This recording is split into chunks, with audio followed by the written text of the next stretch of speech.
Hello and welcome to the testing overview meeting, the flip version. This is to take place of the face-to-face meeting that we were supposed to have on Friday, February 20th.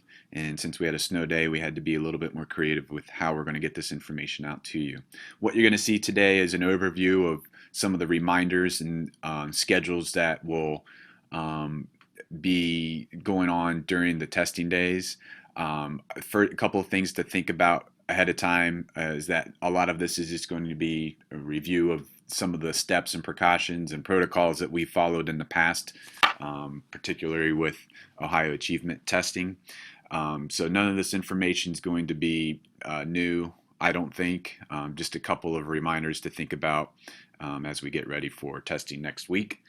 One of the My main goal during all of this preparation has been to have a minimum impact on the building, and so two of the things that I made sure that we were able to provide was that we were still going to have related arts provided for all students, and that the media center would still be open for business as much as possible. So I want you to know that those were my two goals, or that was my main goal, and these are the two results of that goal going into testing. So please, when you see the related art schedule and you see that it's been moved around a little bit, please know that that was intended to make sure everybody still had a related arts time. And please know that there are many, many, many, many, many, many variables that went into getting all of this stuff put together. So I'm going to thank you in advance for your flexibility and for your support during these many days of testing. What I'm going to do is just review the same information that I have for you in a PDF form inside of the email where you found this link. So right here are just the dates that are coming up and the grades that are affected. As you can see, this lasts all the way through April 23rd,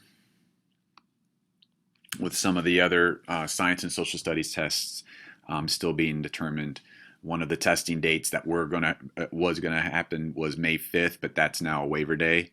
So we're gonna have to wait to see when the new testing date is. As you can see, the special schedule has been adjusted. The times have been the same, but the grades that go in those times have changed.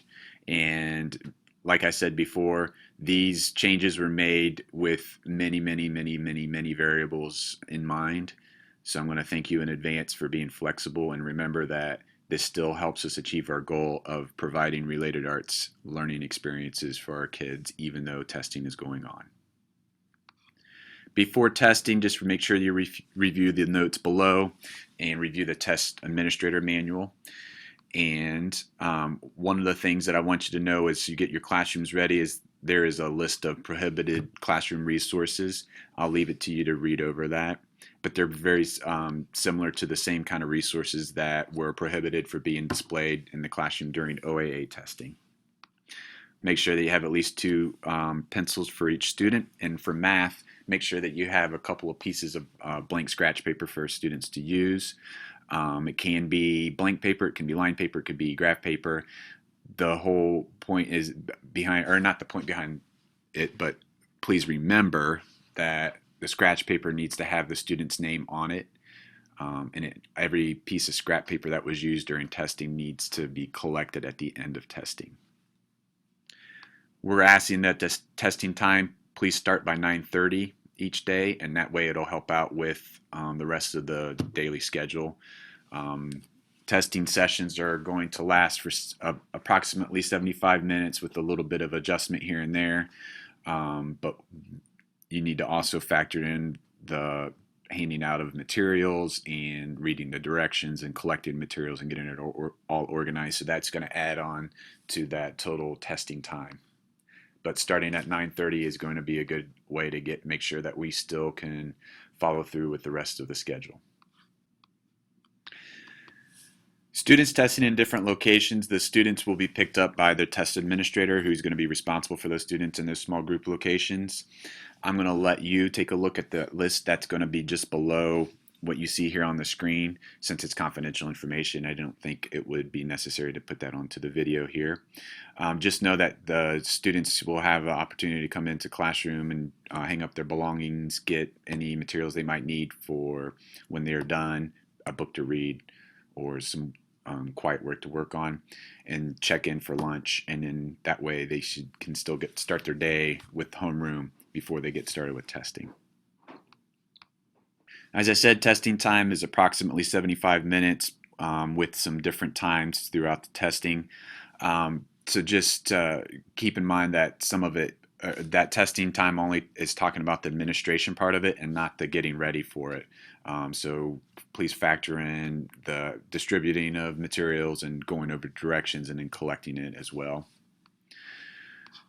There are some definitions of who a test administrator is. Basically, it's a certified teacher or a teacher with a certified license and employed by the school district. However, folks who are paraprofessionals and aides who hold a permit through ODE and are employees of the district may also serve as test administrators.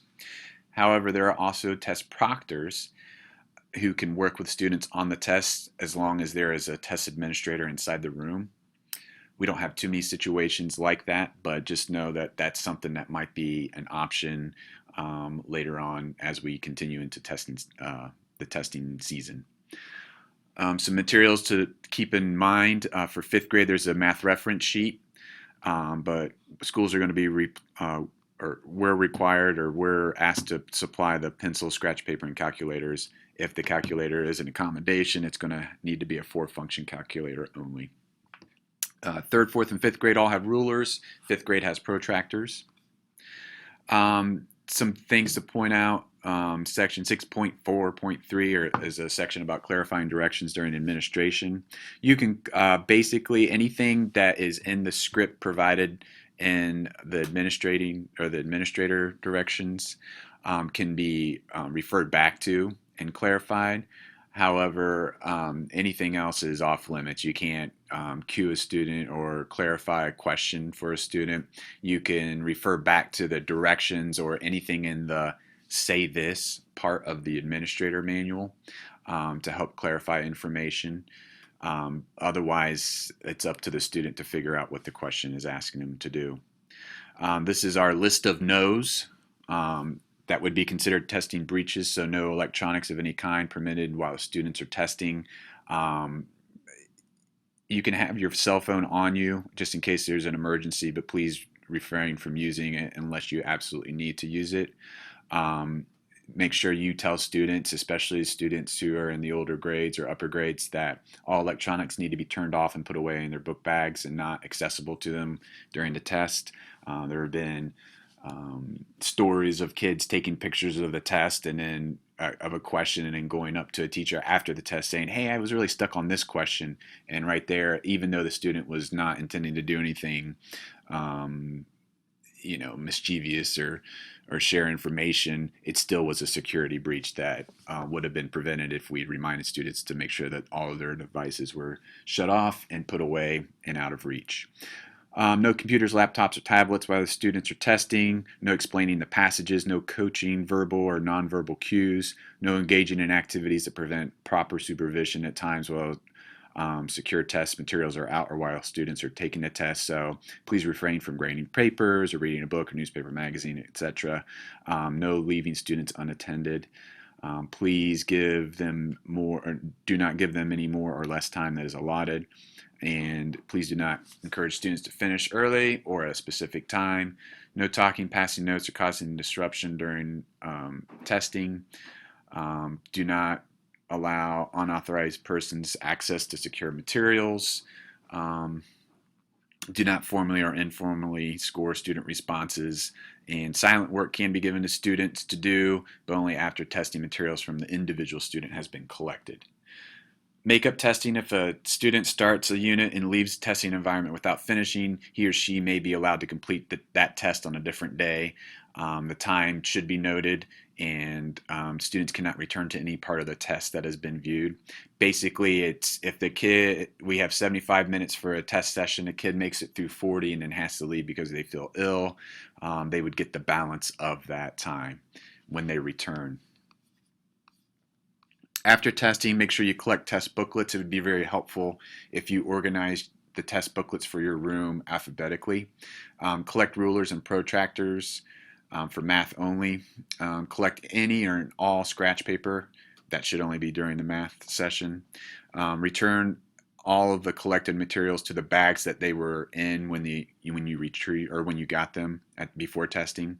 And when you're returning the materials, you can do a couple of things. You could call Diane at extension 5008 and ask her to come pick up the materials. You can call the office and ask that I or Diane come and pick up the materials. Or you can wait until transition time to lunch. Or if you have related arts after testing, you could return it during that time. But remember one thing, to please not discuss any of the information or questions or answers you observed with anyone. That was a lot of information very fast.